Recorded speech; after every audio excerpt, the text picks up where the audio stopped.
Day of the Tentacle isn't the sequel to Maniac Mansion? Let's find out. We feel as if every video game is, in its own way, an adventure, but there are only a few games that can really capture what it means to be an adventure game. These games incline to be half-season exploration and most times lean on a profound story as well. For today's video, we've gathered a list of the best adventure games to play right now. So without further ado, let's dive right in. At number 5, The Walking Dead Season 1. The stellar first season for Telltale's most popular series remains its finest despite fierce competition. Tales from the Borderlands and The Wolf Among Us both come close, but neither has the charisma of The Walking Dead's Lee and Clementine. Good-hearted criminal Lee and recently orphaned Clementine start a ferociously loyal bond as they weather an ambush of tragedies and disasters. Chief among these is the zombie apocalypse, of course, but the plans of every survivor they meet both help and hinder the pair too.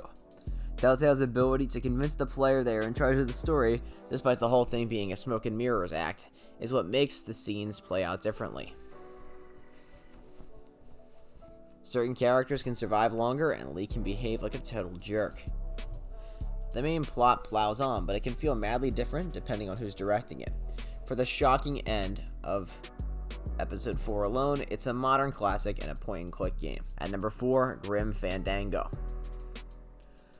Dialogue, character, world, and imagination pace Grim Fandango among the best adventure games. It's set in the Mexican land of the dead, where everyone's a skeleton or a demon. The freshly deceased have to work off any crimes they may have committed before taking the deceitful 4-year journey to get into the 9th underworld.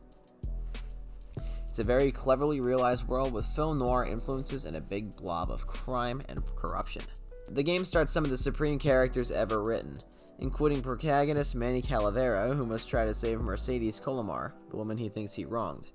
Friendly, car-obsessed demon Glottis would not be out of place in the best Disney and Pixar movies, and Manny is one of the most naturally cool and likable player characters in an adventure game. The often simple-minded puzzles can derail the pacing, but just exploring and interacting with this good-looking world makes up for these nuisances. Tim Schafer's journey through Mexican folklore still signifies the peak of proper movie-quality storytelling in video games. Just don't mention those wretched demon beavers. At number 3, Life is Strange. Developers Don't Nod managed the apparently impossible with Life is Strange. They out-Telltale Telltale. Life is Strange boasts consequential choices, a better-looking and more communicative graphics engine, and most importantly, an entirely original setting. The main character, Max Caulfield, is a photography senior, working with classic Polaroid cameras, while everyone else sports expensive, top-of-the-range digital gear. She's instantly charming, appealingly weird, and has the ability to rewind time. It's a testament to the Don't Nod team's writing skills that this game-changing superpower is the least impressive thing about Life is Strange.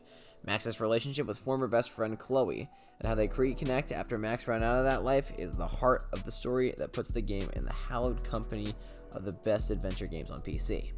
Sadly though, you will cry. You will make bad choices, and you'll make even more when you meet Sean and Daniel in Life is Strange 2. Rewind to make a completely different choice that you regret in a completely new way. You'll stick with Max and Chloe until the end of the world, literally. At number 2, Thimbleweed Park.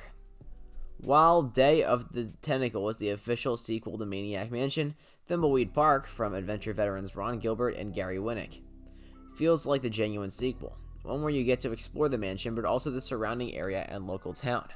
Thimbleweed Park is one of the best adventure and retro games around, not just because it feels like a forgotten LucasArts classic, or a love letter to the company's adventures. It feels like a worthy update. Developers' terrible toy box keeps Thimbleweed Park looking and feeling authentically retro, with chunky pixel art and huge verb buttons, but cleverly adds to the genre too. For example, there are random events that may or may not happen to you as you explore one of the 5 playable characters. Wandering into deserted alleyways, fitting of nothing, could see a character getting abducted. Then there are more puzzles to solve before you get him back. And at number 1, The Last of Us. The Last of Us isn't just the best adventure game, it's arguably one of the greatest games ever made. The game is set 20 years after the start of a pandemic that turned many of the members of the civilization into infected monsters. The Last of Us follows Joel as he attempts to bring a teenage girl, Ellie, across the United States. Ellie is immune to the disease and could help save others. This game was praised for its writing and storytelling, along with excellent gameplay. Well guys, that wraps up this video. Which adventure game is your favorite? Let us know in the comments below. Be sure to like this video and sub to our channel for more videos like this. Thanks for watching, and we'll see you next time on Nano Sense.